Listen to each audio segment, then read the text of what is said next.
Kami ucapkan selamat pagi, salam. Bersyukur kepada Tuhan jika pada pagi hari ini kita kembali diperkenankan oleh Tuhan untuk kita sama-sama berbakti, memuji, memuliakan nama Tuhan. Pada pagi hari ini kita juga mengucap syukur dan terima kasih oleh karena kemurahan Tuhan, dan terlebih pada saat ini kita juga boleh mengingatkan atau mengenang kebaikan Tuhan Yesus, dan pada saat ini Tuhan Yesus telah naik ke surga untuk menyediakan tempat bagi kita semua orang-orang yang percaya. Baiklah Bapak Ibu yang dikasihi oleh Tuhan, ibadah segera kita mulai. Sidang jemaat kami untuk bangkit berdiri dengan ucapan syukur atau kemurahan Tuhan. Mari kita naikkan satu pujian untuk sebagai penghormatan. Hormat bagi Allah Bapa.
Bapak Ibu jemaat yang dikasihi Tuhan Yesus Kristus, marilah kita habiskan ibadah merayakan hari kenaikan Tuhan Yesus ke surga dengan mengatakan pertolongan kita adalah dalam nama Tuhan yang menjadikan langit dan bumi, kasih karunia dan damai sejahtera dari Allah Bapa kita dan dari Tuhan Yesus Kristus menyertai kami.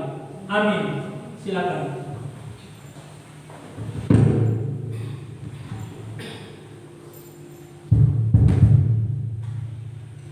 Nas berbimbing pada pagi hari ini terambil di dalam Kisah Para Rasul 1 ayat yang ke-9. Kisah Para Rasul 1 ayat yang ke-9, demikianlah bunyi firman Tuhan. Sesudah ia mengatakan demikian, terang kata ia disaksikan oleh mereka, dan awan menutupnya dari pandangan mereka. Amin.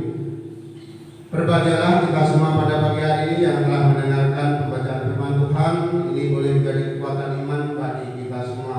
Bapak Ibu yang dikasihi Tuhan, sebelum kita melanjutkan puji-pujian pada pagi hari ini, terlebih dahulu mari kita merendahkan diri di hadapan Tuhan untuk mengakui dosa kita kepadanya. Mari kita berdoa.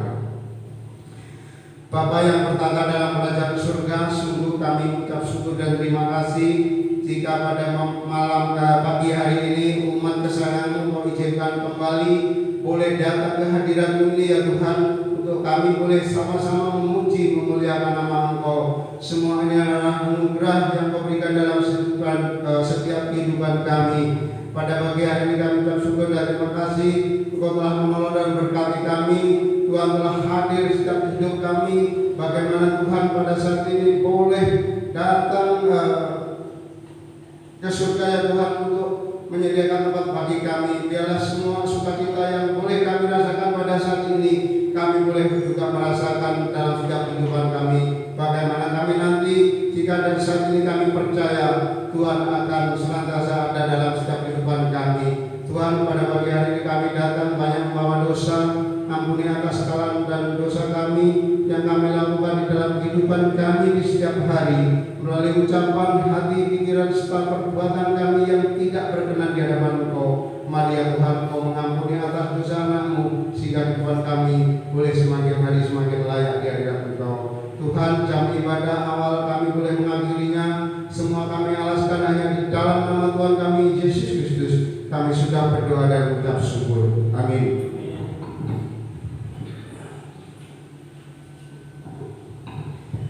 Pembacaan Alkitab. Kepada setiap orang yang telah mengaku dosa dan bertobat disampaikan berita anugerah pengampunan, seperti tertulis di dalam kitab Yesaya 55 ayat yang ke-7. Baiklah orang fasik meninggalkan jalannya, dan orang jahat meninggalkan rancangannya. Baiklah ia kembali kepada Tuhan, maka Dia akan mengasihinya, dan kepada Allah kita, sebab Ia memberi pengampunan dengan limpahnya. Amin. Untuk meresponi pembacaan berita anugerah pada pagi hari ini, mari kita kembali naikkan satu pujian, bukan dengan barang fana. Kau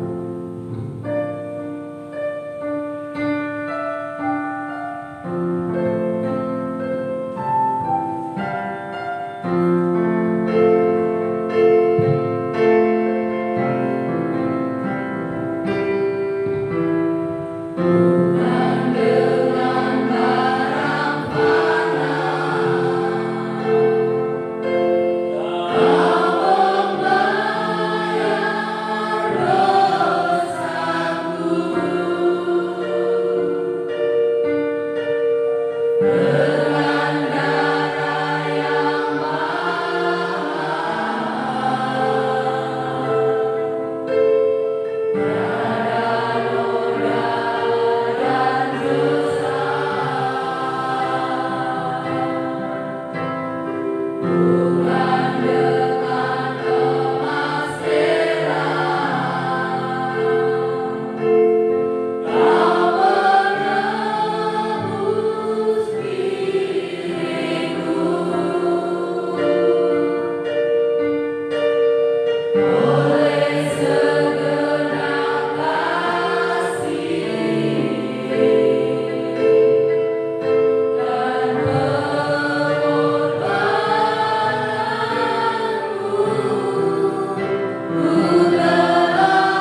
Demikianlah bunyi firman Tuhan.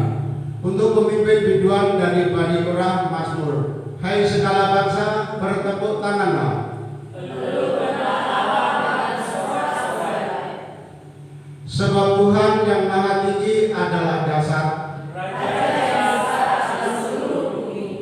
Ia menaklukkan bangsa-bangsa ke bawah kuasa kita. Ia memilih bagi kita tanah pusaka kita. Allah telah naik dengan diiringi sorak-sorai.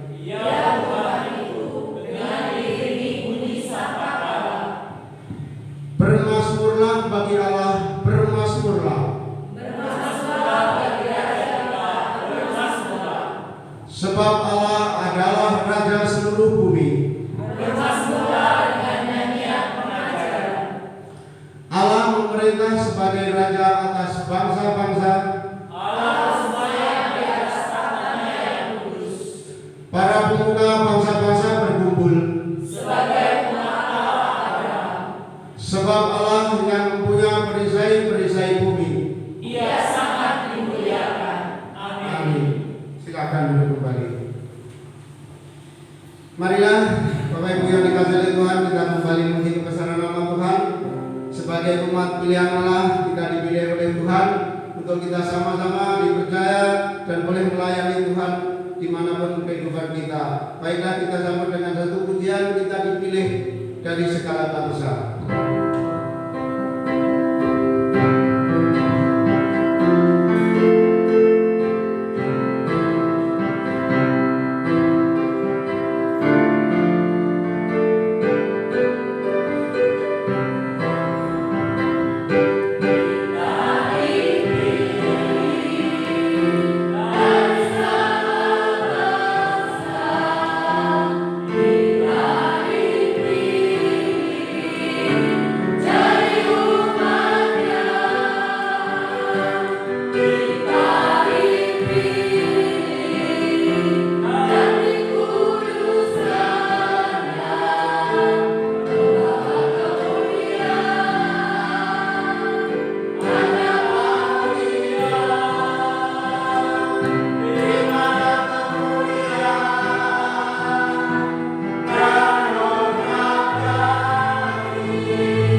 waktu dan kesempatan bagi Bapak Ibu sekalian untuk boleh menyaksikan cinta kasih Tuhan melalui pujian maupun berkat-berkat yang Tuhan sediakan dalam setiap kehidupan di setiap hari.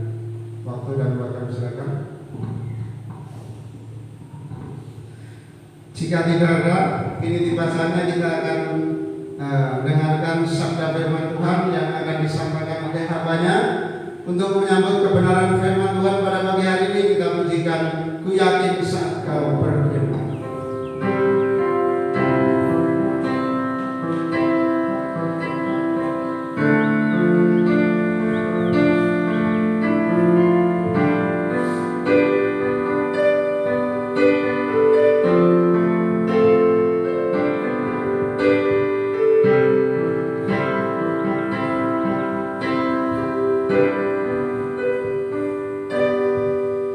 Ku yakin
pagi ini kami siap untuk diisi oleh kebenaran firman Tuhan. Mari ya Allah, Engkau berbicara kepada kami secara pribadi, lepas pribadi, dan melalui kuasa Roh-Mu yang kudus boleh memberikan kami hikmat dan pengertian, sehingga setiap firman Tuhan yang kami dengar pagi ini boleh mendapatkan tempat yang baik di dalam hati kami, dan kami boleh dimampukan untuk melakukannya di dalam kehidupan kami hari lepas hari. Di dalam nama Tuhan Yesus Kristus, firman yang hidup itu kami berdoa. Amin.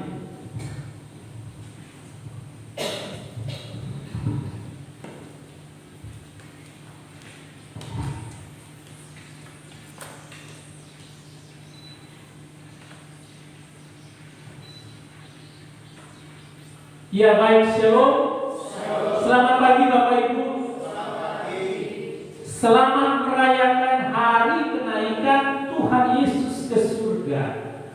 Kita bersyukur karena kembali di tahun ini kita bersama-sama bisa dapat beribadah untuk merayakan hari kenaikan Tuhan Yesus ke surga yang sudah terjadi 2022 tahun yang lalu. Dan kita pada saat ini hanya mengingat saja peristiwa itu. Dan peristiwa ini bukanlah peristiwa yang mengisahkan tentang kisah dongeng, tidak. Tetapi berbicara tentang fakta, karena ada yang menyaksikan peristiwa kenaikan Tuhan Yesus ke surga. Nah, mari kita bersama-sama membaca dua bagian ayat firman Tuhan yang saya ambil dari Lukas 24 ayat 44 sampai 53 dan Kisah Para Rasul pasal 1 ayat 8 sampai dengan ayatnya yang ke-11.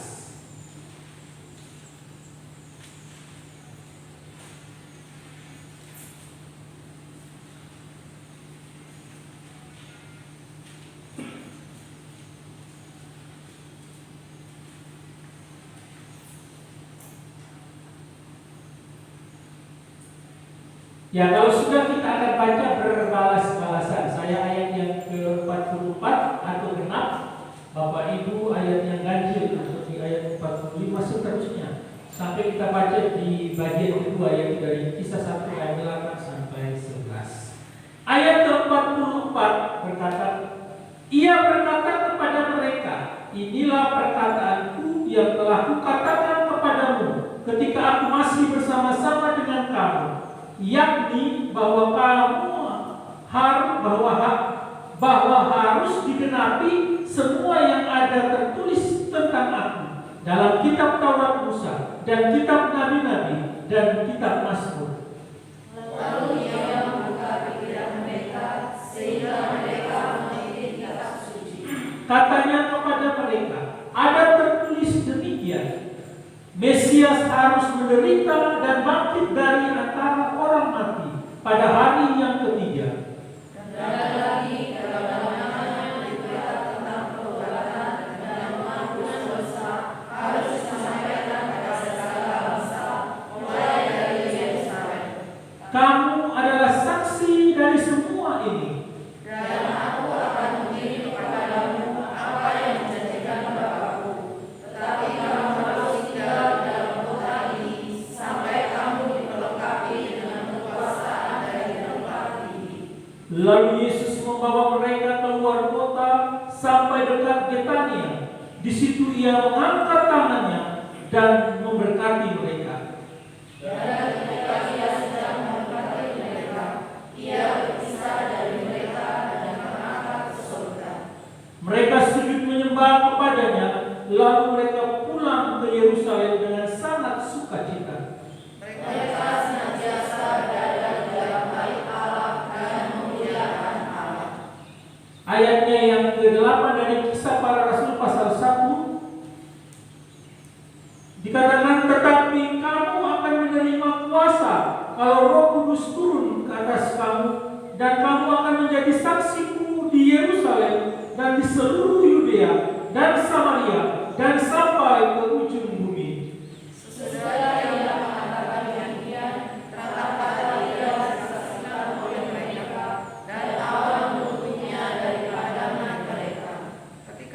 ketika mereka sedang menatap ke langit waktu ia naik itu, tiba-tiba berdirilah dua orang yang berpakaian putih dekat mereka.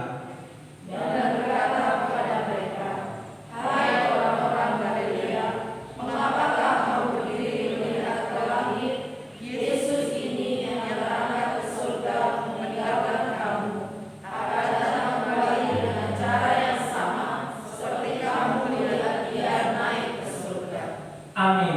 Demikian jauh pembacaan firman Tuhan kita pada pagi ini. Kita yang berbahagia adalah kita yang membaca, merenungkan, serta melakukannya di dalam kehidupan kita hari lepas hari. Ibu bapak yang dikasihi Tuhan Yesus Kristus, saya memberi judul tema khotbah pada pagi ini adalah tugas murid Kristus. Kalau kita kemarin mengikuti ibadah hari ulang tahun Gereja Kristen Dalam Kudus yang ke-70 ya, ibadah syukur, itu dikatakan bersatu, bersehati, memuridkan. Bersatu, bersehati, memuridkan. Itu menjadi visi dan misi yang selanjutnya untuk membuat seluruh umat Gereja Kristen Dalam Kudus benar-benar menyadari mereka adalah murid Kristus, dan itu harus dimulai dari diri kita masing-masing. Baik itu kita sebagai rohaniawan, pendeta, ataupun aktivis, pengurus majelis, kita semua diberikan kesempatan untuk bersama-sama diperlengkapi menjadi seorang murid. Lalu kemudian kita pun mendapat tugas untuk memuridkan orang lain atau jemaat-jemaat Tuhan yang ada bersama-sama dengan kita. Ke-12 murid Yesus pun juga mengalami hal yang disebut proses, yang mereka bersama-sama mengikuti setiap perjalanan pelayanan yang Yesus lakukan, sehingga tanpa disadari selama kurang lebih 3,5 tahun ke-12 rasul itu dipersiapkan untuk menjadi murid yang nanti akan mengemban tugas untuk memberitakan Injil Yesus Kristus. Ibu bapak yang dikasihi Tuhan Yesus Kristus, minta tolong Pak bisa geser Pak.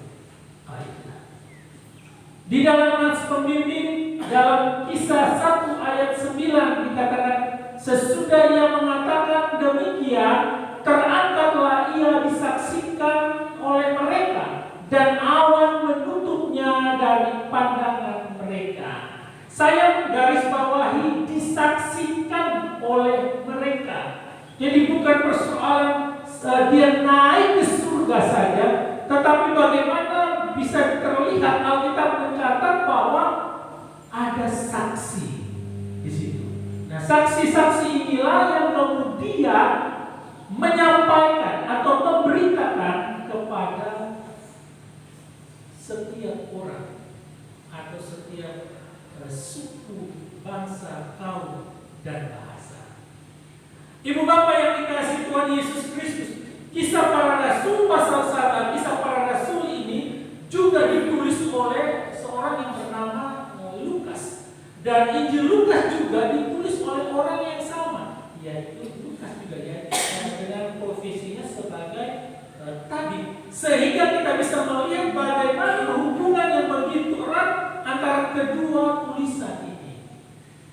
Ibu bapak yang dikasihi Tuhan Yesus Kristus, imannya orang Kristen ini bukan iman yang buta, sehingga kita bisa melihat bahwa ketika Kristus bangkit dari antara orang mati, memang tidak disaksikan, ya, tiba-tiba dia sudah menampakkan diri, dan itu membuktikan bahwa begitu banyak saksi-saksi yang terlibat dan melihat bagaimana dia menampakkan diri. Bahkan ketika dia mau naik ke surga pun ada saksi yang melihat, sehingga iman orang Kristen itu adalah iman yang benar-benar terbukti bahwa apa yang dipercayai itu benar-benar sudah pernah terjadi 2022 tahun.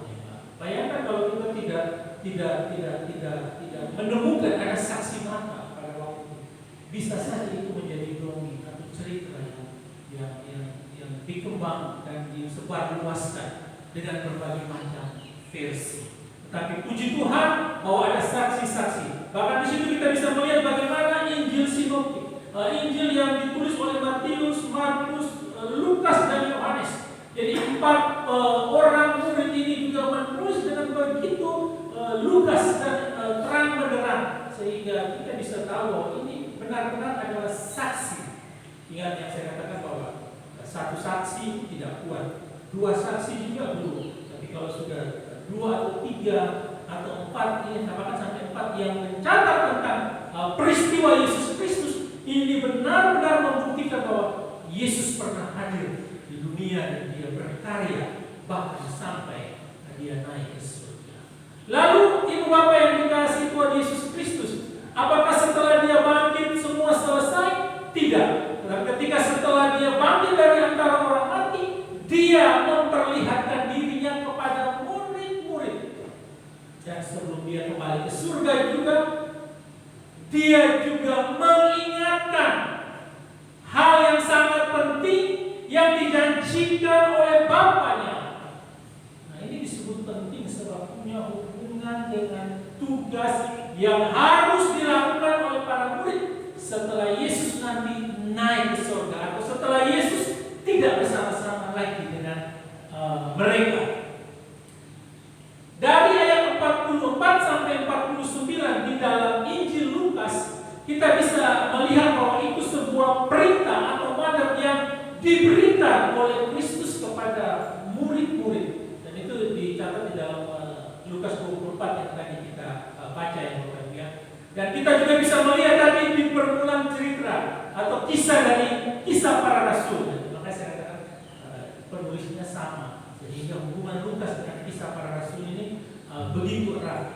Di sana Lukas sebagai penulis menggambarkan waktu 40 hari ketika Yesus mengajar banyak hal kepada murid-murid setelah dia bangkit. Jadi nanti di kisah 1 ayat 3 itu kalau tidak salah dia menjelaskan 40 hari dia menampakkan dirinya kepada para murid.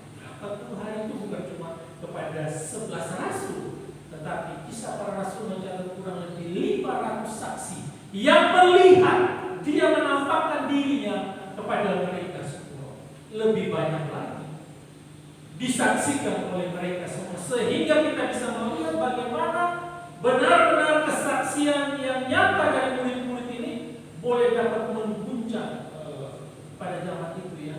Benar ada yang bangkit dari antara orang mati, dan kisah ini cepat tersebar. Walaupun kita ketahui imam-imam kepala, ahli-ahli Taurat membayar pengawal-pengawal untuk menyebarkan isu bohong bahwa mayat Yesus sudah dicuri oleh murid-muridnya, tetapi itu tidak menghentikan bahwa Yesus benar-benar bangkit dari antara orang mati.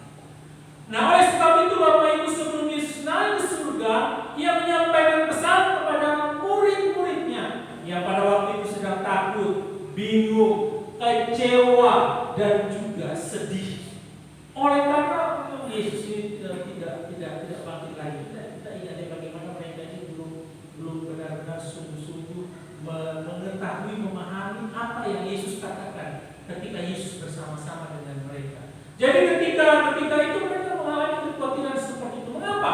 Karena sebelum menerima mandat atau perintah, murid-murid harus kembali disegarkan. Supaya apa? Supaya mereka tidak mengalami kebingungan dan ketakutan, kecewa dan rasa sedih. Yesus yang mereka harapkan sebagai Mesias bisa mengubah kehidupan orang Yahudi, bisa melepaskan mereka dari penjajahan Romawi, tetapi ternyata tidak terjadi sama sekali. Nah, mereka perlu disegarkan supaya mereka kembali mengingat apa tugas dan panggilan mereka yang Yesus sudah hari demi hari mengajarkan kepada mereka kurang lebih 3,5 tahun. Dan Yesus benar-benar mempersiapkan ke-12 rasul, walaupun nantinya Yudas tersingkirkan. Ibu bapak yang dikasihi Tuhan Yesus Kristus, di dalam ayat yang ke-44 di dalam kisah Lukas 24, jadi apa yang mereka perintah maka penuntut harus kembali disegarkan melalui mereka harus diingatkan. Ayat 44 berkata, ia berkata kepada mereka, inilah perkataanku yang telah kukatakan kepadamu ketika aku masih bersama-sama dengan kamu. Dia mengingatkan kembali ketika masih bersama-sama dengan kamu, yakni bahwa harus digenapi semua yang ada tertulis tentang aku dalam kitab Taurat Musa, dalam kitab nabi-nabi, baik nabi-nabi besar, nabi-nabi kecil, dalam kitab Mazmur.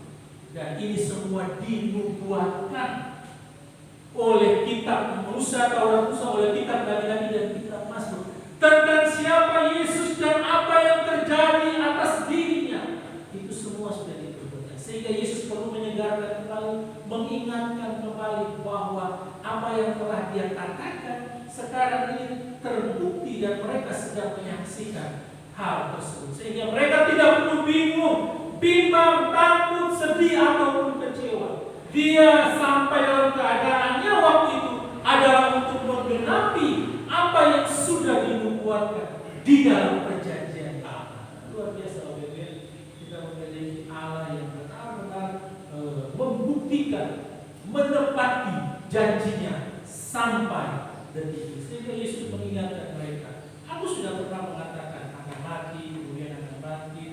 Aku juga sudah pernah mengatakan bahwa akan kembali ke surga dan kemudian akan memberikan seorang penolong.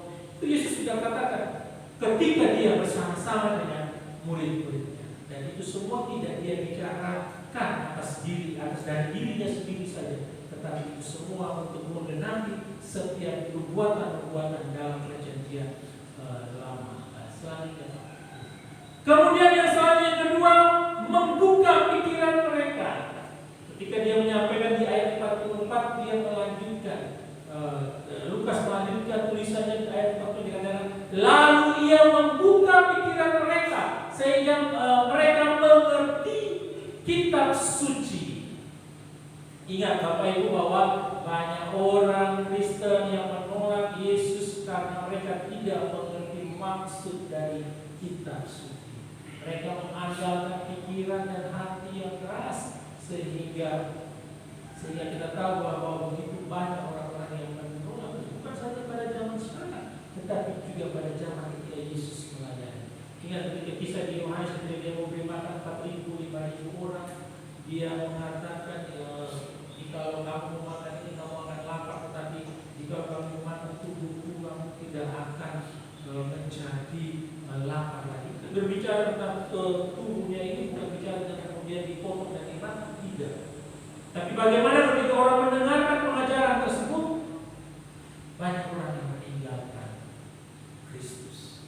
Kenapa? Karena mereka belum mengerti dan memahami. Dan Yesus pun membuka pikiran murid-muridnya sehingga mereka mengerti dan memahami kitab suci, apa yang dia sampaikan. Kemudian mereka menjadi mengerti setelah Kristus memberikan mereka pencerahan dengan membuka pikiran. Ayat 46 dikatakan, katanya kepada mereka ada tertulis, Mesias harus menderita, bangkit dari antara orang mati pada hari yang ketiga.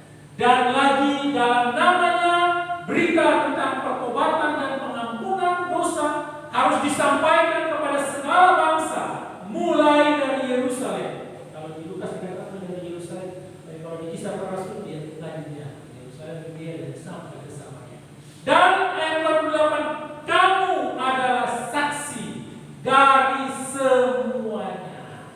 Jadi ketika dia membuka pikiran mereka, mereka lalu menjadi mengerti bahwa ternyata seperti ini, bahwa Mesias memang harus menderita, mati, dan pada hari yang ketiga dia bangkit dari antara orang mati. Dan berita tentang pertobatan dan pengampunan dosa harus disampaikan kepada semua bangsa, sehingga semua bangsa menerima Kristus sebagai Tuhan dan Juru Selamat.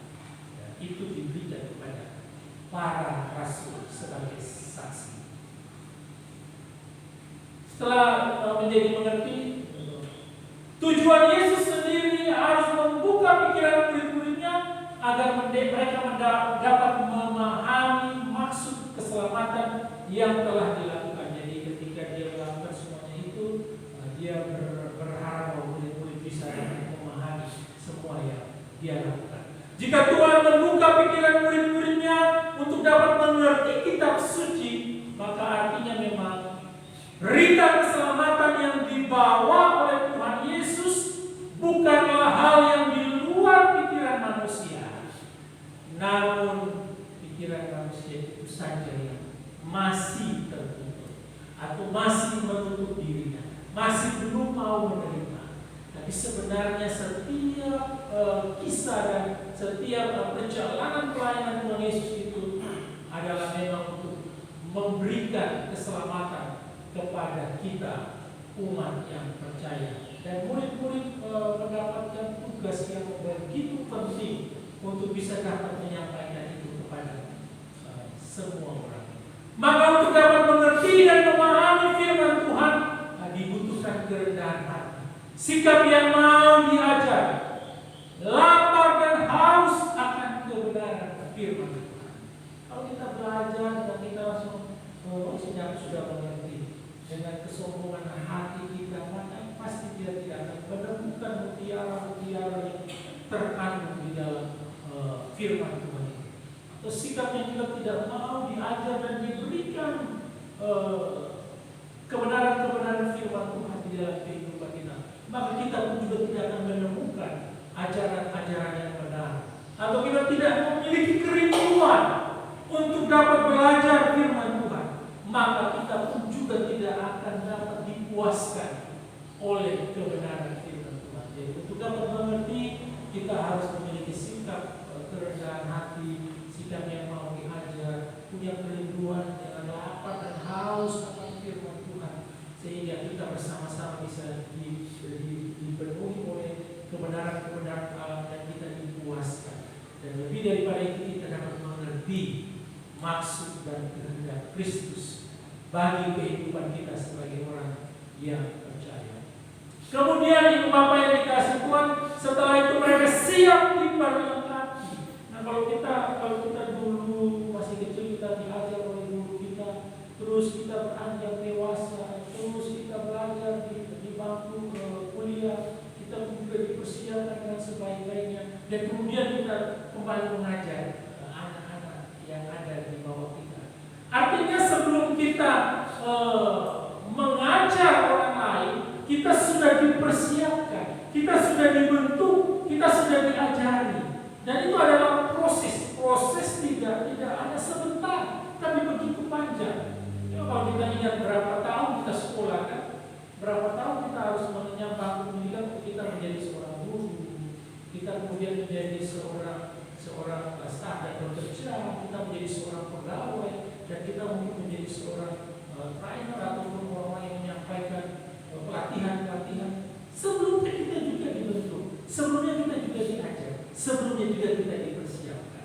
Sedemikian juga Bapak Ibu sebagai murid Kristus yang kemudian nanti akan melanjutkan pelayanan Kristus, murid-murid itu sudah dipersiapkan. Bahkan Kristus menjanjikan supaya mereka diperlengkapi. Di dalam ayat 49 dikatakan, aku akan mengirim kepadamu apa yang dijanjikan Bapakku, tetapi kamu harus tinggal di dalam kota ini sampai kamu diperlengkapi dengan kekuasaan dari tempat tinggi.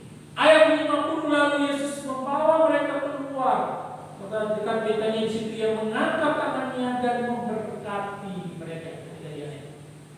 Kemudian dan ketika Ia sedang memberkati mereka, Ia berpisah dari mereka dan terangkat ke surga. Mereka sujud menyembah kepadanya, lalu mereka pulang dengan sangat sukacita. Mereka senantiasa berada di dalam bait Allah dan memuliakan Allah. Jadi ketika mereka ditinggalkan oleh Kristus, mereka tidak ditinggalkan begitu saja. Mereka sudah melihat bagaimana Kristus melayani dan mengajar.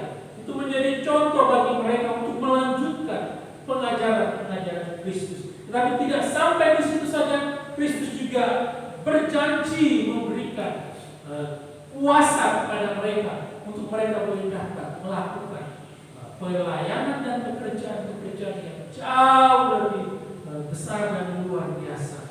Kita bisa melihat bagaimana mereka pulang dengan penuh sukacita untuk dapat dipersiapkan menanti janji Bapa itu. Dan mereka tidak menanti dengan kosong ya. Mereka senantiasa berada di bait Allah dan memuliakan Allah. Artinya apa? Mereka menanti dengan tekun berdoa, bersekutu, bersehati, dan terus memuji Allah. Dan tadi malam saya katakan menyambut nanti sampai ke hari Pentakosta di tanggal 5, Bapak Ibu 10 hari ke depan kita mulai membangun mesbah doa. Kalau ada yang mau berpuasa silakan berpuasa. Kita mulai memuji, menyembah dan meninggikan nama Tuhan. 10 hari ya. Saya percaya bahwa setiap hari kita terus berdoa dan menyembah Tuhan. Ibu bapak yang dikasihi Tuhan Yesus Kristus, pertanyaannya mereka diperlengkapi untuk apa? Jelas jawabannya bahwa mereka diperlengkapi untuk memberitakan Injil. Karena itu tugas, keharusan seorang murid memberitakan Injil. Kisah 1 ayat 8 dikatakan, tetapi kamu akan menerima kuasa kalau Roh Kudus turun ke atas kamu, dan kamu akan menjadi saksiku di Yerusalem dan di seluruh Yudea dan Samaria dan sampai ke ujung bumi.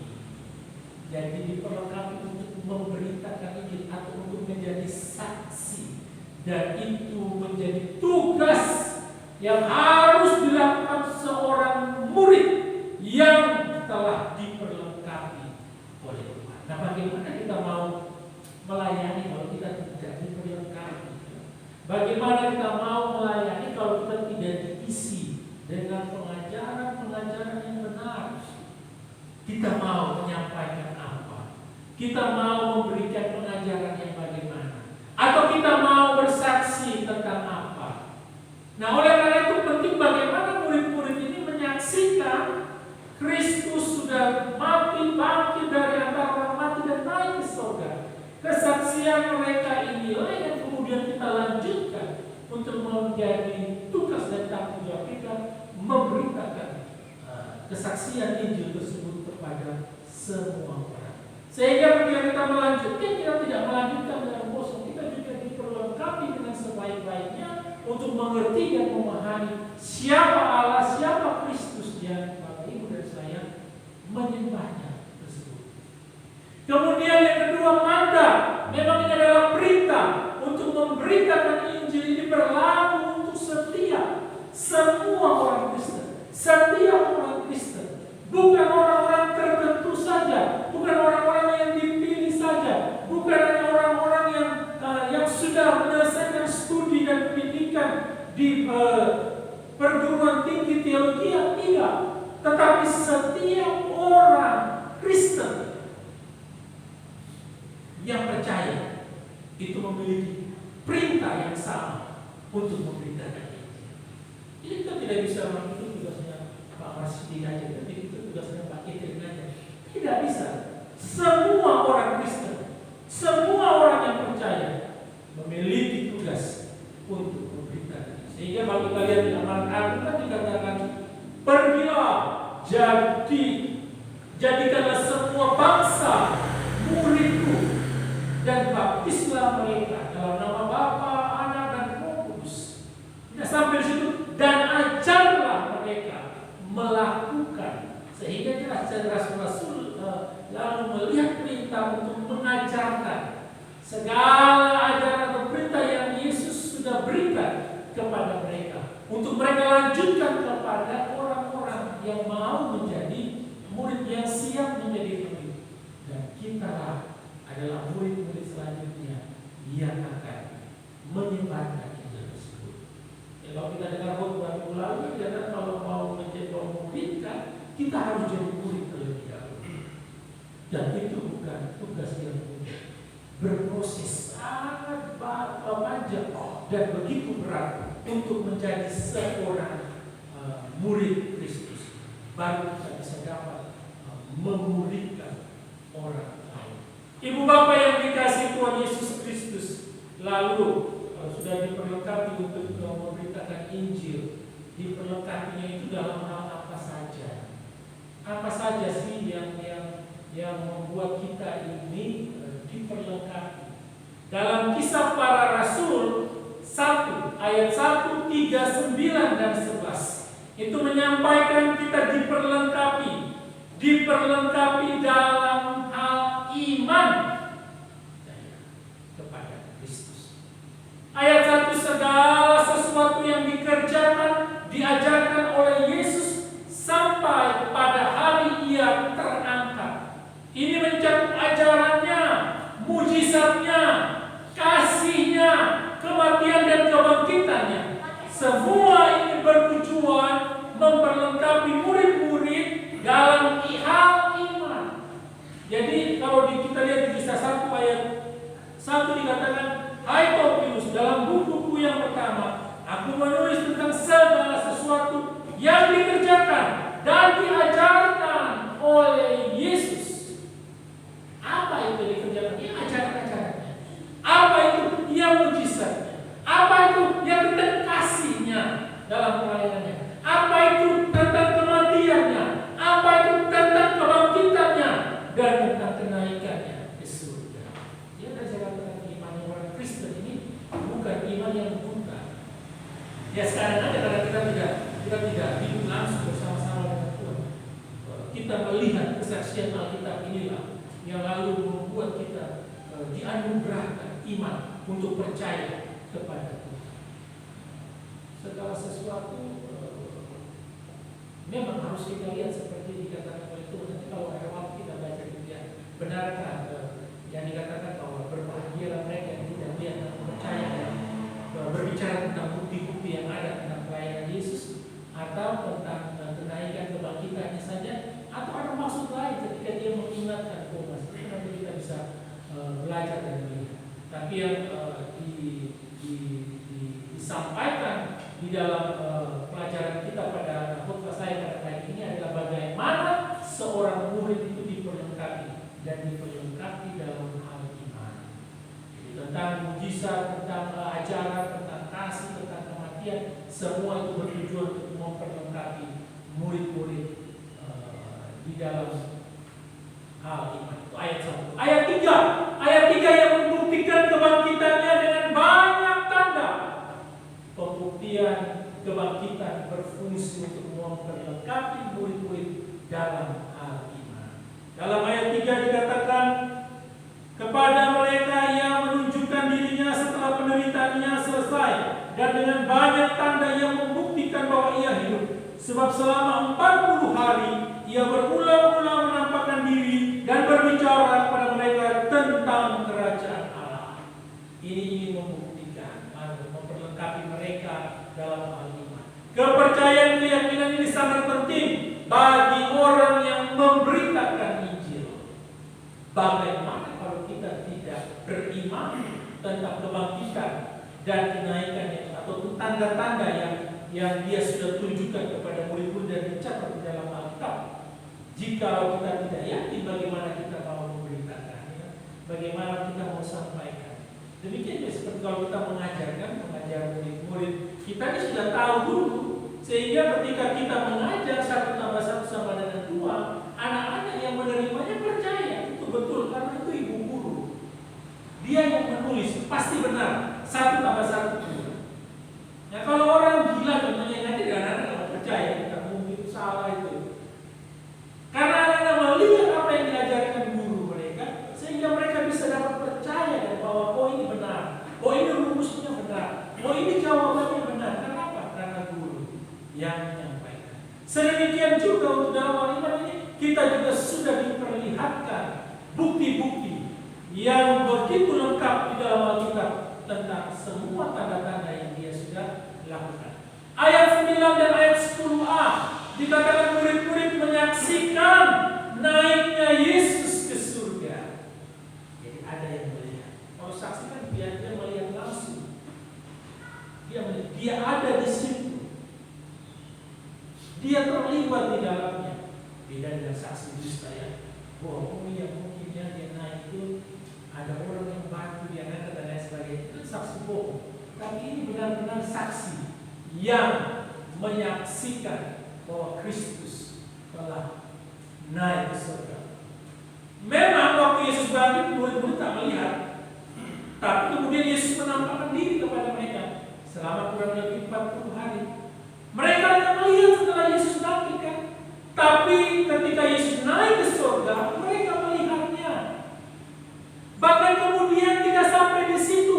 Ayat 10 dan ayat 10b dan 11 meneguhkan kesaksian mereka melihat Kristus naik ke surga. Dari perkataan malaikat. Malaikat berkata di ayat 10 dikatakannya, ketika mereka sedang menatap ke langit, waktu ia naik itu, tiba-tiba berdirilah 2 orang yang berpakaian putih dekat mereka dan berkata kepada mereka, hai orang-orang Galilea, mengapa kamu berdiri melihat ke langit?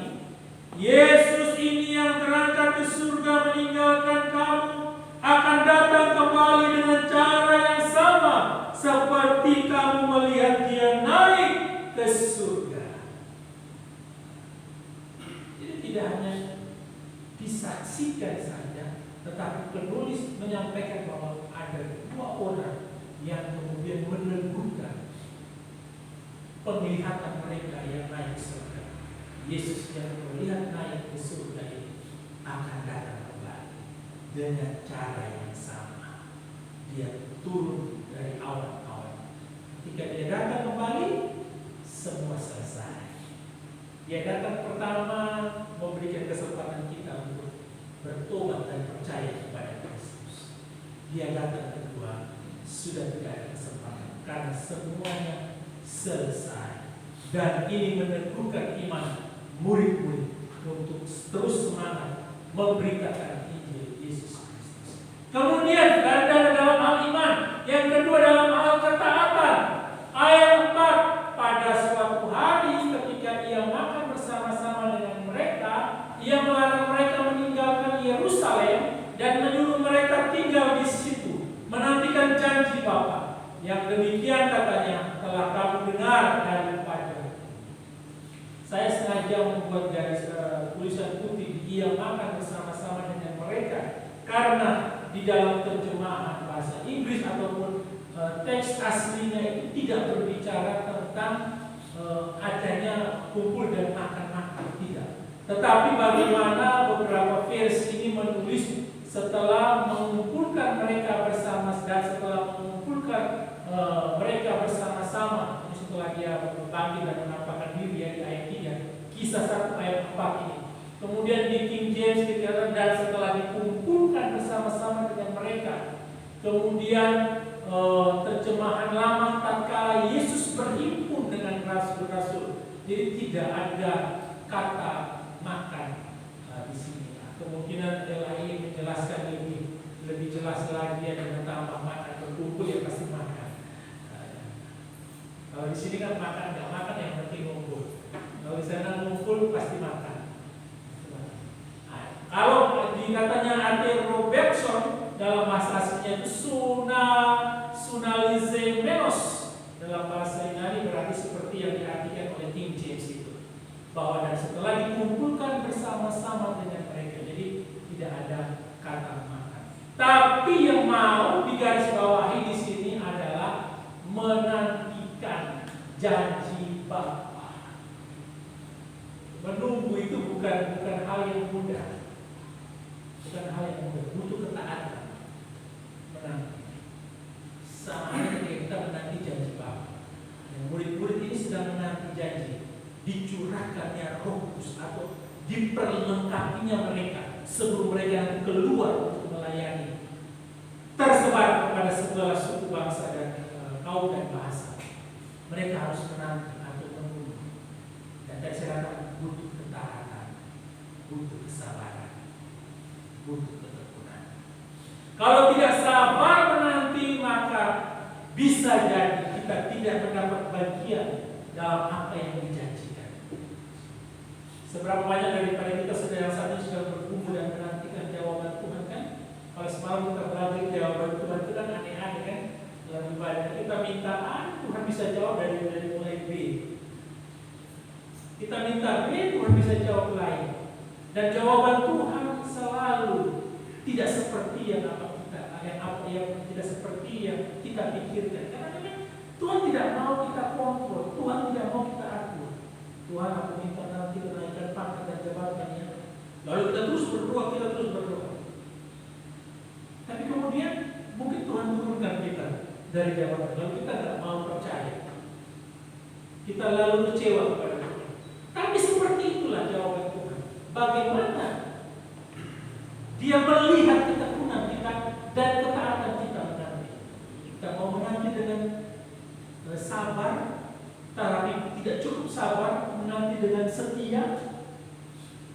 Apa yang Dia mau berikan kepada kita. Kalau kita tidak sabar, maka pasti kita tidak akan mendapat bagian tersebut. Murid-murid sabar selama 10 hari sejak Dia naik ke surga, menanti janji Bapa. Dan tepat pada hari yang ke-10, janji itu dipenuhi dan digenapi dengan pencurahan Roh Kudus. Ini nanti kita ngomong di tanggal 5. Kemudian dalam hal apa lagi? Dalam hal pengertian. Setelah iman, ketaatan, hal pengertian diperlengkapi dalam hal pengertian. Pertanyaan murid-murid dalam ayat 6 menunjukkan ada banyak pengertian yang salah dalam diri mereka. Kisah 1 ayat 6. Maka bertanyalah mereka yang berkumpul di situ, Tuhan, maukah Engkau pada masa ini memulihkan kerajaan bagi Israel? Padahal sudah jelas Kristus ini adalah Mesias, bukan berbicara tentang kerajaan jasmani, tetapi Dia sedang mau memulihkan kerajaan rohani. Tetapi setelah Dia mati bangkit dan kembali menampakkan diri dan berkumpul, masih saja mereka bertanya tentang maukah Engkau memulihkan kerajaan bagi Israel. Yesus bukan datang untuk mengembalikan kerajaan Romawi supaya bangsa yang lebih bebas dari penjajahan. Tidak. Tapi jelas dari sini bahwa murid-murid pada waktu itu pun belum mengerti maksud kedatangan Kristus, maksud kematiannya, maksud kebangkitannya, dan nanti ketika Dia naik surga masih ada timbul pertanyaan. Dan Yesus menjawabnya di dalam ayatnya yang ke-7 dan ayatnya yang ke-8. Engkau tidak perlu mengetahui masa dan waktu yang ditetapkan Bapa sendiri menurut kuasanya. Artinya itu bukan urusanmu. Kapan pemulihan kerajaan bagi Israel, itu bukan urusanmu. Sama halnya ketika Tuhan jawab, ya Tuhan, tolonglah aku menyelesaikan setiap persoalan-persoalan. Tuhan, bagaimana caranya dan lain sebagainya, kita minta kepada Tuhan. Tuhan bilang, kau tidak perlu mengetahui hal itu. Yang kau perlu lakukan adalah nantikanlah Roh Kudus turun atas kamu dan jadilah saksi. Justru itu yang Tuhan jawab. Artinya Tuhan jawab, ya nanti ya setelah saya naik saya turun kedua kali baru kerajaan Israel ini pulih. Tapi justru Tuhan tidak menjawab. Tuhan bilang kamu tidak perlu tahu itu. Tapi tugasmu sekarang adalah beritakan Injil. Sampaikanlah Injil, jadilah saksiku. Dulu saya pernah pelayanan ya, 2 bulan semestinya begitu. Dia kan jawab saya, buat saya sedikit double. Bu, kapan ya kita ini ada jadwal perkunjungan itu ya? Dari saya datang awal itu kan kebetulan ada renovasi gereja. Dan saya awal datang itu saya hanya bersihkan tembok. Saya bilang gitu. Dia jawab saya gitu. Kau tidak usah urus jemaat, itu Tuhan yang urus. Kau urus itu tembok-tembok gereja, kasih bersih gitu. Saya ngamuk, saya marah. Itu pertama kali saya pelayanan pelayanan atas semester 2 bulan. Nah, Ibu Bapak ketika saya jongkol dan tidak terima, saya ditegur Tuhan. Nah, jadi ketika saya mau naik lagi ke kursi baso ya, kursi baso untuk membersihkan tembok yang baru mau apa saya membersihkan kursi baso itu. Dulu saya tidak seperti ini, saya tinggal dulu. Saya kecil sekali, saya rapi. Karena aku pesta pada yang dia. Nah, yang saya anehkan itu ketika saya dijawab oleh gembala seperti itu, saya sekelompok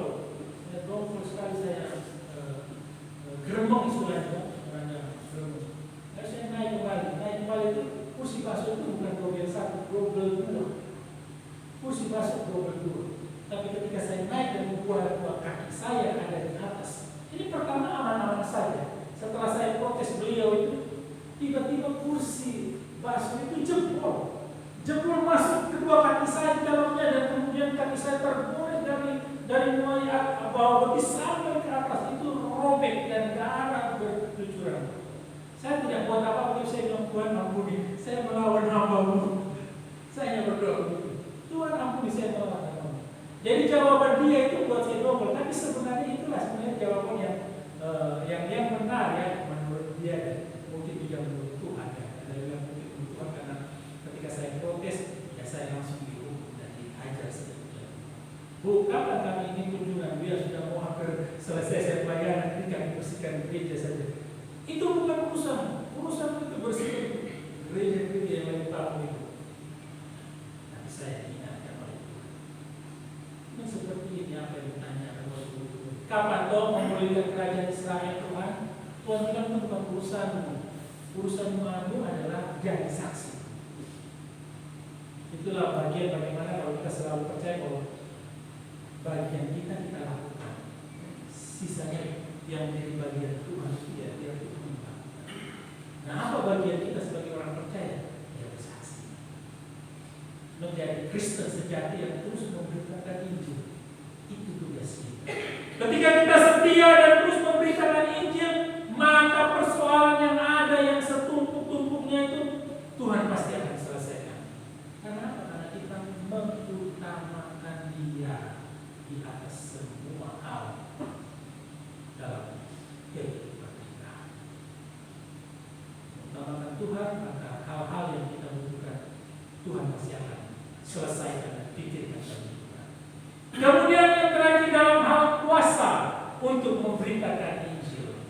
Ayat 4, 5, dan 8 mengajarkan mereka untuk tidak bersandar pada diri sendiri pada waktu memberitakan Injil. Karena ayat-ayat di atas 4, 5, dan 8 menjanjikan Roh Kudus yang akan memberikan kuasa kepada mereka ketika mereka memberitakan Injil. Ya benar ya, Roh Kudus akan membawa kita berkata-kata saat kita membutuhkan kata-kata itu, dan itu akan keluar dari mulut bibir kita. Apalagi kalau itu berbicara tentang kebenaran, maka kita pasti akan mengeluarkan kata-kata yang benar. Di sini dikatakan ayat 4, tinggal di situ menantikan janji Bapa. Ayat 5, kamu telah dibaptis dengan air, tetapi tidak lama lagi kamu akan dibaptis dengan Roh Kudus. Ayat 8, tetapi kamu akan menerima kuasa kalau Roh Kudus turun ke atas kamu, dan kamu akan menjadi saksi. Ayat 4, 5, dan ayat yang kedua dari Kisah pasal 1. Murid-murid diperlengkapi untuk tugas memberitakan Injil Yesus Kristus. Bapak Ibu yang dikasihi Tuhan Yesus Kristus, Tuhan Yesus memberikan tugas kepada kita untuk memberitakan kabar baik. Dan dengan pertolongan Roh Kudus, para murid pada waktu itu, kita sekarang ini akan mendapatkan kekuatan yang menakjubkan, kesanggupan untuk dapat melakukan pekerjaan Tuhan. Inilah warisan yang diberikan oleh para murid setelah Kristus memberikan tugas dan mandat kepada mereka. Mereka melanjutkannya dan mewarisinya kepada setiap orang percaya, menjadi tugas pelayanan yang diwariskan kepada kita semua untuk memberitakan Injil. Kita yang sudah menerima Injil wajib untuk memberitakan Injil kepada semua orang. Ingatlah bahwa rasul-rasul manusia biasa. Kita juga adalah manusia biasa yang penuh dengan kelemahan dan kekurangan. Tetapi Tuhan justru memperlengkapi kita menjadi alatnya yang hebat dalam pemberitaan Injil Yesus Kristus. Karena itu kalau kita mau menyerahkan diri kita kepada Tuhan, kita pasti akan diperlengkapinya menjadi alat yang luar biasa. Jadi Bapak Ibu, siapapun kita, kalau kita mau berkomitmen menyerahkan diri kita untuk dipakai Tuhan dalam setiap tugas dan pelayanan yang dipercayakan kepada kita, maka pasti Tuhan akan memperlengkapi kita. Dalam tugas-tugas yang biasa saja kita sanggupkan, kita mungkin melebihi ekspektasi kita dalam melakukan bagaimana dengan tugas pemberitaan Injil. Tuhan pasti memberikan kita kesanggupan dan kemampuan. Dalam tugas-tugas yang biasa kita lakukan pun juga kita bisa terus melakukannya, bahkan berulang-ulang kali. Bagaimana dengan pemberitaan Injil yang juga berulang-ulang kali kita dengar, kita juga pasti akan fasih untuk menyampaikannya. Dalam tugas-tugas yang kita terima juga di dalam pekerjaan kita juga, kita bisa karena terbiasa. Tidak ada yang tidak bisa. Tidak ada manusia yang Tuhan ciptakan bodoh, tidak ada. Yang ada adalah yang tidak mau belajar, dan kemudian yang kedua tidak mendapatkan kesempatan. Tapi kalau mendapatkan kesempatan, semua pasti bisa. Kalau mau belajar, semua pasti bisa. Jadi tidak ada yang merasa hanya dia saja yang sanggup melakukan pelayanan pekerjaan Injil Yesus Kristus. Tidak.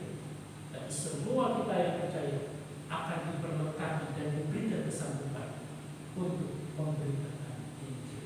Dalam pekerjaan sekuler kita bisa terbiasa terus-menerus melakukan, bahkan mungkin kita lupa dengan kesehatan kita. Bagaimana dengan pekerjaan memberitakan Injil Yesus Kristus yang kita bisa lakukan kapan saja, di mana saja, dengan apa saja. Karena media sosial dia bisa menjadi alat untuk terus memberitakan Injil.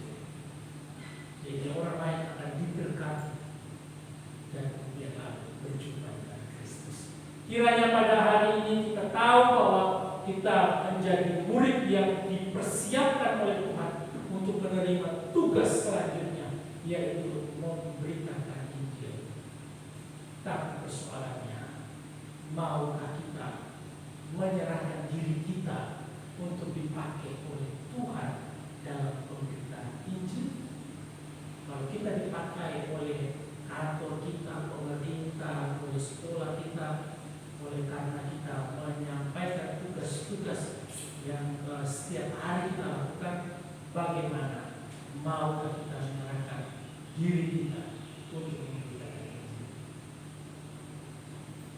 Siapkah kita melaksanakan tugas ini sebagai seorang murid Kristus yang sejati? Nah, jawabannya ada dalam diri kita masing-masing. Pulang dan renungkanlah firman Tuhan ini. Maukah kita menyerahkan diri kita untuk dipakai Tuhan? Siapkah kita melaksanakan tugas yang sudah nantinya diberikan kepada kita untuk memberitakan Injil? Kiranya pagi ini Tuhan menolong dan memberkati kita semua untuk dipersiapkan menerima tugas dan panggilan kita masing-masing sebagai orang yang percaya. Amin. Mari kita berdoa. Terima kasih Bapa di surga. Terima kasih untuk perjumpaan Injil dengan kehidupan kami. Dulunya kami manusia yang berdosa, tetapi oleh karena kami berjumpa dengan Injil, kami menjadi dilayakkan, dibenarkan, dikuduskan, dan dipisahkan untuk dipakai demi pekerjaan Tuhan. Kiranya pada pagi ini Tuhan, kami merespon pemberitaan firman Tuhan ini dengan kami mau menyerahkan hidup kami kepada Engkau ya Tuhan, sebagai alat yang Tuhan pakai untuk memberitakan Injil Yesus Kristus. Mungkin ada dari kami yang merasa tidak mampu, ada dari kami yang minder Tuhan, ada dari kami yang belum siap. Kami berdoa pada pagi ini Tuhan, kiranya Bapa-Mu Kau perlengkapi dengan kuasa-Mu seperti yang Kau berikan kepada para rasul 2022 tahun yang lalu ya Tuhan. Dan biarkanlah dengan kuasa yang daripada Engkau ya Tuhan, Hati kami berkobar-kobar untuk memberitakan Injil damai sejahtera kepada semua orang. Dan itu terutama dimulai dari keluarga kami. Tuhan, mampukan kami. Janganlah setiap tugas pekerjaan kami membuat kami melupakan tugas kami yang utama sebagai orang yang percaya. Sehingga kesempatan demi kesempatan yang ada kami pergunakan dengan sebaik-baiknya untuk memberitakan, untuk menyaksikan tentang Engkau kepada setiap keluarga kami. Terima kasih Tuhan Yesus, terima kasih. Pagi ini kami serahkan seluruh jemaat-Mu di Katolik yang hadir maupun yang belum hadir pada pagi ini Tuhan.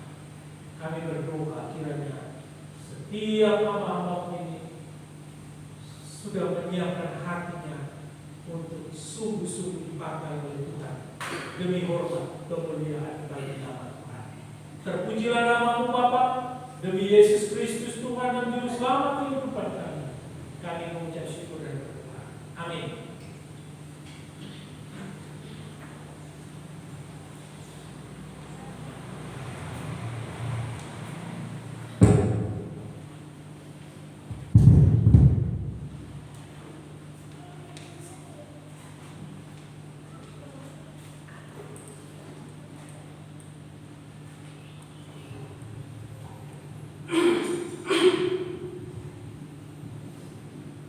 Tentunya berbahagialah kita semua pada pagi hari ini yang telah mendengarkan kebenaran firman Tuhan yang sudah disampaikan oleh hamba-Nya. Meskipun firman pada pagi hari ini sudah berlalu di dalam pendengaran kita, akan tetapi mari firman ini kita tanamkan dalam hati dan pikiran kita untuk kita lakukan di dalam kehidupan kita di setiap hari. Amin.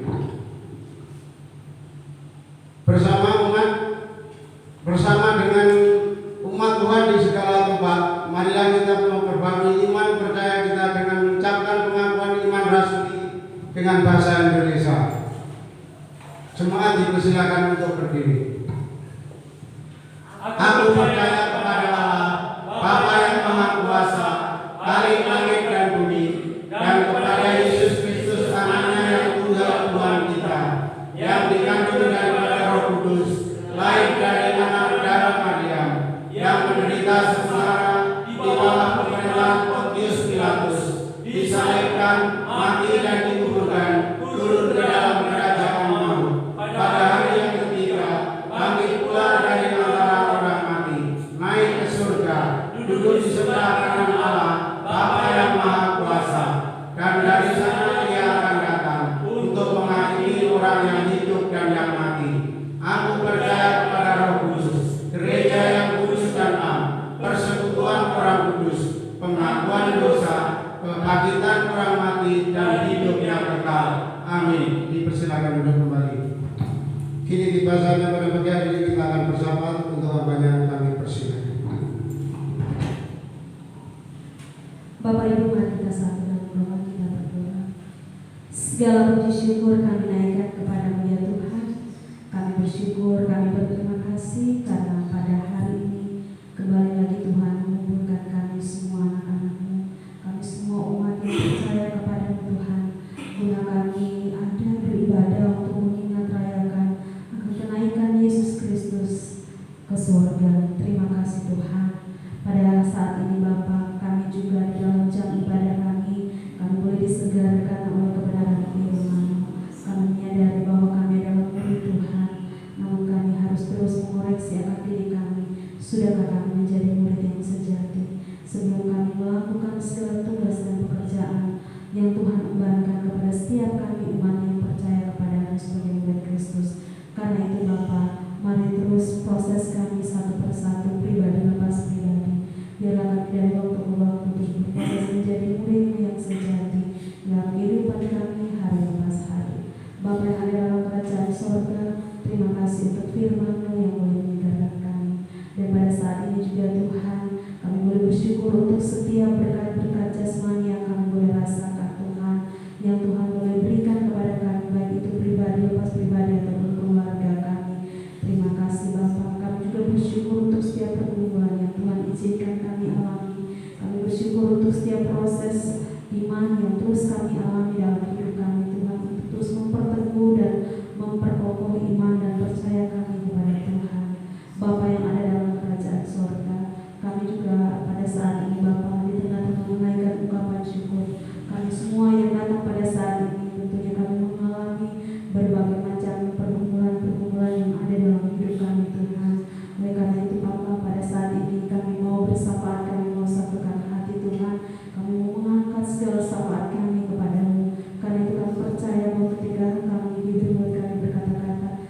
kami senantiasa terangkat kepada Tuhan, kepala kami yang tertunduk di hadapan hadirat-Mu.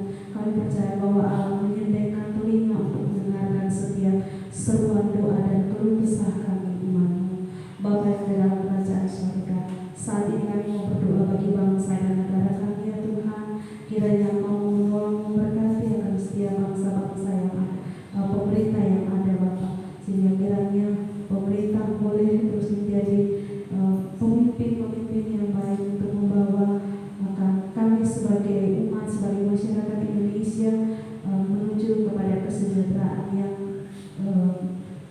keadilan dan kesejahteraan bagi seluruh rakyat Indonesia. Apapun kebijakan yang dilakukan Bapak, kami juga mau berdoa bagi seluruh pemerintah yang sampai ke daerah pusat, dari pusat sampai ke dusun-dusun atau pelosok-pelosok desa di mana pun berada Bapak. Tuhan tolong semua kami, bahkan kami khususnya yang ada di tempat ini, Desa Boro Dusun Bulu. Kami berdoa biarlah Tuhan pemimpin desa ataupun dusun juga Tuhan terus berkati mereka masing-masing dengan segala tugas dan tanggung jawab mereka. Bapa Surgawi, Bapa yang baik, pada saat ini juga kami berdoa untuk gereja Tuhan sebagai sebuah persekutuan, khususnya bagi gereja di tempat ini Bapa. Kami Tuhan menyadari bahwa keberadaan kami di tempat ini ada maksud dan tujuan Tuhan. Kami baru saja merayakan hari ulang tahun yang ke-70, bahkan di gereja ini Tuhan sudah 42 tahun berada dan bersekutu bersama-sama. Tentunya bukan usia yang sangat muda lagi Bapa, dengan usia yang semakin terus bertambah, ada tanggung jawab yang begitu besar. Tuhan boleh memberikan kepada kami. Karena itu Tuhan tolong biarlah kedewasaan iman di dalam gereja ini dari pribadi ke pribadi boleh terus bertumbuh di dalam Tuhan. Kami boleh mengerti dan mengenal sungguh-sungguh apa maunya Tuhan dalam hidup kami Tuhan. Kami belajar untuk mengerti apa yang Tuhan kehendaki dalam hidup kami. Bapa sekali kami juga berdoa bagi hamba-Mu, hamba Tuhan dan juga pengurus dan juga jemaat Tuhan di tempat ini. Bagi hamba Tuhan dan pengurus, kiranya Tuhan terus memberikan kesatuan hati. Sebagai pemimpin-pemimpin di tempat ini Bapak, sebagai pengurus Tuhan juga terus proses, sehingga mereka juga memiliki cara berpikir yang sama, sehingga memiliki kesatuan hati untuk memiliki cara berpikir dan perasaan sama seperti yang terdapat di dalam Yesus Kristus Tuhan dan Juru Selamat kami.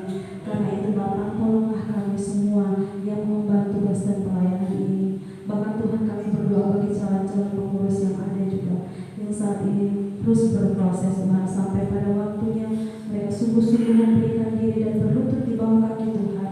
Mereka boleh menyerahkan inilah diri mereka untuk dipakai oleh Tuhan, untuk memperlebar kerajaan Tuhan. Karena itu Bapak, kami berdoa untuk satu persatu pribadi ini Bapak. Mari Engkau tumpahkan tangan pada masing-masing pribadi, calon-calon pengurus yang ada, berproses dalam kehidupan mereka Tuhan, mengikis segala hal-hal yang tidak berkenan di hadapan Tuhan, sehingga benar-benar memberikan hati, memberikan pikiran untuk boleh memikirkan sama-sama untuk perkembangan akan pelayanan Tuhan di tempat ini. Bapak Surgawi, kami juga berdoa untuk seluruh jemaat Tuhan yang pada saat ini tidak sempat hadir bersama-sama dengan kami, dimanapun mereka dan apapun pergumulan mereka atau apapun yang mereka rasakan dan keluhkan dalam hidup mereka Bapak. Kami berdoa dari tempat ini Tuhan, ulurkanlah tangan-Mu, jamah mereka satu persatu, jamah hati, jamah pikiran mereka, jamah kehidupan mereka ya Bapak, dan berikan pemulihan yang bergumul Tuhan. Engkau jauh akan pergumulan mereka yang sakit Tuhan, kiranya Tuhan berkenan untuk sembuhkan, dan pada waktu-waktu yang mendatang Bapak, mereka bisa berada bersama-sama dengan kami. Bapak Surgawi, kami juga yang ada di tempat ini dengan segala pergumulan kami, baik yang sudah tak mungkin berada dalam kondisi lemah tubuh, tetapi terus memberikan diri untuk tetap datang di tempat ini. Tuhan, mari Engkau menjamahkan tubuh bagian tubuh yang sakit, kelemahan-kelemahan bagian tubuh apapun Tuhan. Kiranya Tuhan boleh memberikan kesembuhan. Karena kami percaya Bapak, jikalau kami datang di tempat ini bersama-sama dengan Tuhan, Tuhan akan selalu memberikan kami kesegaran yang baru. Terima kasih Bapak Surgawi. Ataupun kami yang masih bergumul dengan pribadi, dengan keluarga kami Bapak, bergumul dengan suami kami, anak kami, istri kami, atau siapapun itu Bapak, Tuhan mari Engkau menolong setiap kami. Bapak yang ada dalam kerajaan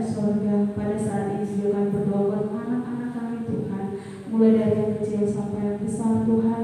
Engkau menolong mereka di dalam pertumbuhan, bahkan juga dalam studi mereka masing-masing. Di dalam cita-cita mereka juga kami serahkan dalam tangan pengasih-Mu. Biarlah mereka juga selalu mengutamakan Tuhan dan mengandalkan Tuhan dalam hidup mereka, sehingga mereka juga boleh bertumbuh di dalam takut akan Tuhan.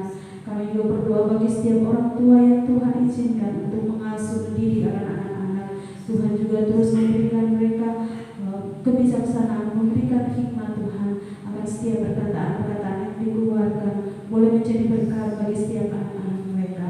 Terima kasih Bapa Sorgawi, Bapa yang ada dalam kerajaan sorga. Kami juga menyerahkan setiap pekerjaan masing-masing kami Bapa, dimanapun Tuhan kami bekerja, ketika tangan kami bekerja, kaki kami melangkah, pikiran kami berpikir ataupun mulut kami berucap, Tuhan menolong kami, sehingga apapun yang kami lakukan semuanya boleh menjadi berkat, bahkan menjadi berkat juga bagi sesama kami. Terima kasih Tuhan. Bapa, hari yang baru kami belum tahu apa yang terjadi dalam hidup kami, tapi kami tetap terus percaya akan kehidupan kami di dalam nama kasih-Mu, bahwa kami tidak pernah berjalan sendiri, Allah selalu bersama-sama dengan kami. Karena itu mari tuntun kami Bapa, biarlah kami berjalan sesuai dengan jalan Tuhan. Jika Tuhan mendapati mana-mana yang menyimpang daripada Tuhan, tegur kami dengan cara Tuhan sendiri, sehingga kami boleh kembali pada jalan-jalan Tuhan. Terima kasih Tuhan, ini doa dan sembahyang kami. Masih banyak hal yang ingin kami sampaikan kepada Tuhan, namun kami menyadari bahwa kami sangat dibatasi oleh ruangan dan waktu. Karena itu Bapa, kami menyerahkan seluruh doa kami Bapa. Bapa, kami percaya bahwa Yesus Kristus yang akan menyempurnakan segala doa-doa kami di hadapan Bapa di sorga. Mari mengampuni segala dosa dan salah kami ya Tuhan, yang menyakiti hati sesama kami, suami kami, istri kami, orang tua kami, bahkan terlebih-lebih menyakiti hati suci-Mu Bapa. Ini doa kami Bapa, sambut dan dengar doa kami, karena kami datang bukan beralaskan nama lain, hanya di dalam nama Anak-Mu Yesus Kristus yang menjadi Tuhan dan Juru Selamat kami, yang telah mengajarkan kami berdoa. Bapa kami yang di surga, dikuduskanlah nama-Mu, datanglah kerajaan-Mu, jadilah kehendak-Mu di bumi seperti di surga.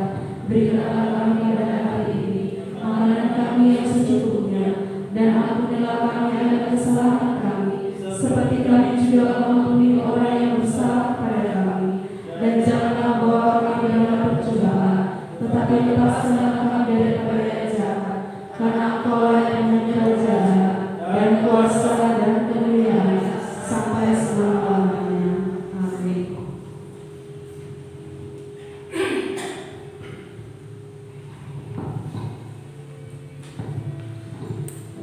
Jemaat yang dikasihi oleh Tuhan, kini tiba saatnya kita akan memberikan yang terbaik untuk Tuhan, yaitu persembahan.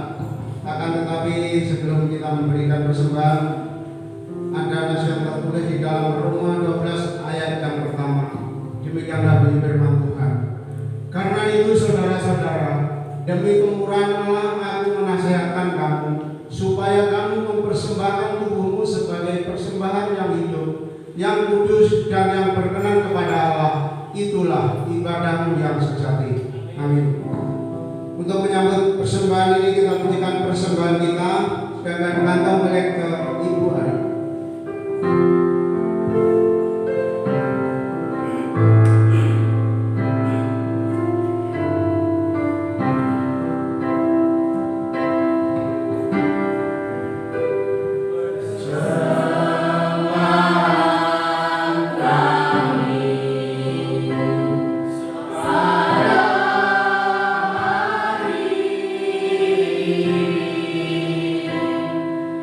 Kita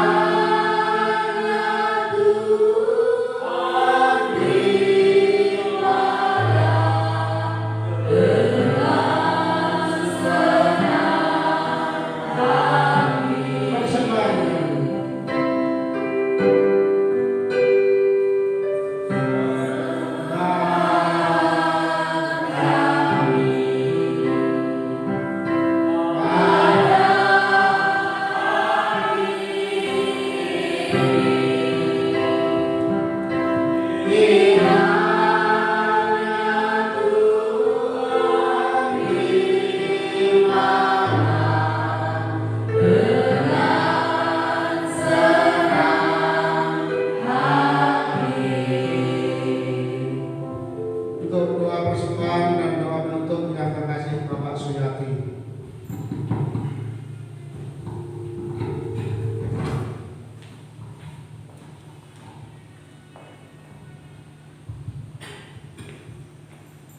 Bapak, Ibu, dan saudara yang dikasihi Tuhan, sebelum kita pulang, marilah terlebih dahulu kita serahkan hidup kita kepada Tuhan.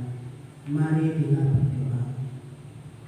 Bapa kami yang bertahta dalam kerajaan surga yang mulia, Allah yang kami sembah dan yang kami puji di dalam nama Tuhan Yesus Kristus. Segala puji dan syukur kami naikkan ke hadirat-Mu ya Tuhan.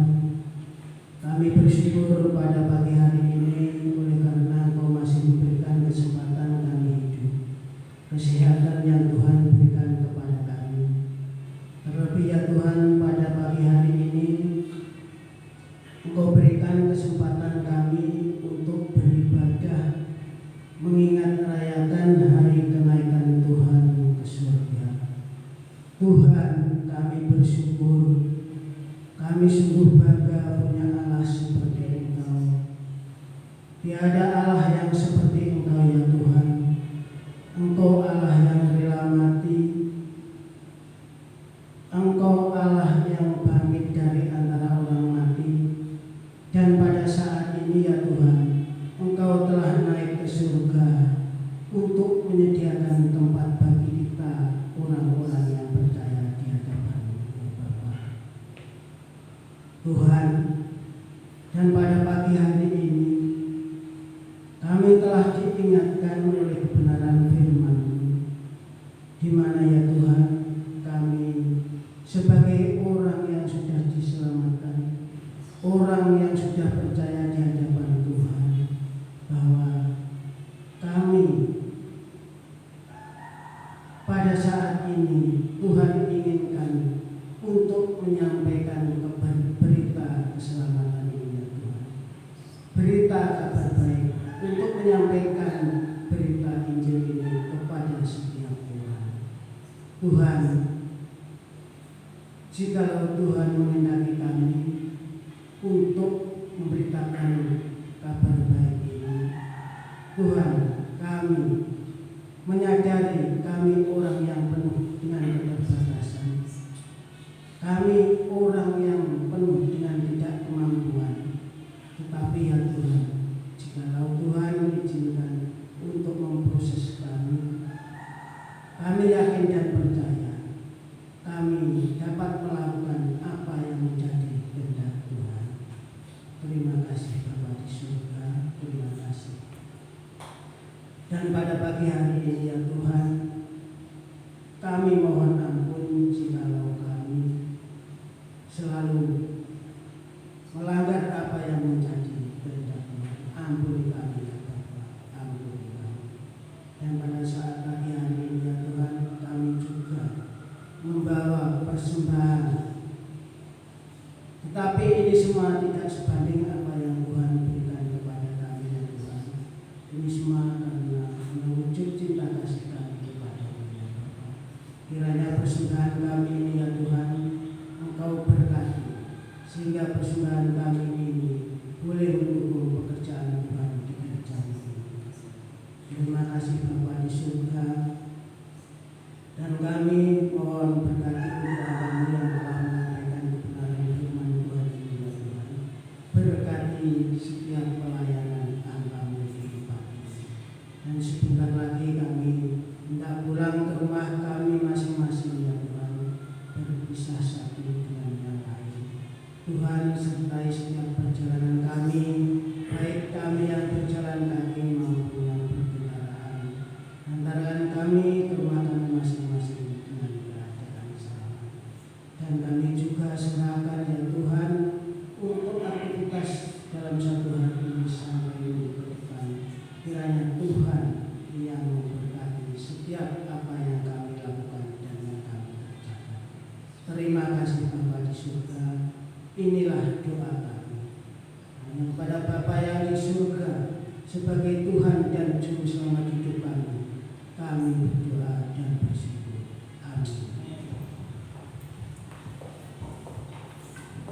Amin.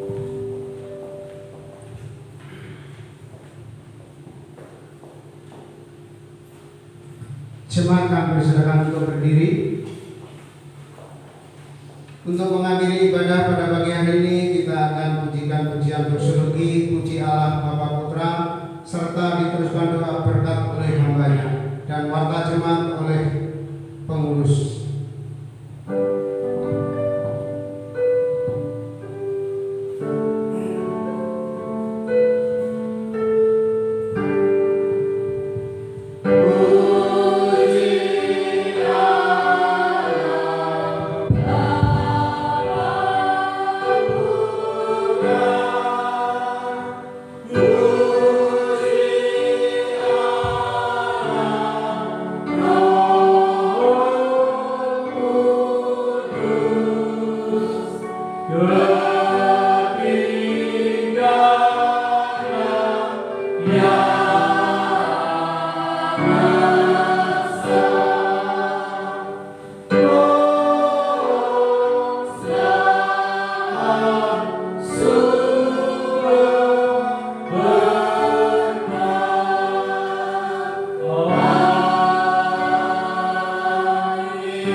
Bapak Ibu jemaat yang dikasihi Tuhan Yesus Kristus, pulanglah ke dalam tugas, aktivitas serta setiap kegiatan kita, dan mari lakukanlah firman yang sudah kita dengar untuk terus menjadi saksi Kristus di mana saja kita berada. Mari arahkan hati dan pikiran kita kepada Tuhan serta terimalah berkat-Nya. Kasih dari Allah Bapa di surga, anugerah dari Tuhan kita Yesus Kristus, dan persekutuan dengan kuat kuasa Roh Kudus kiranya tinggal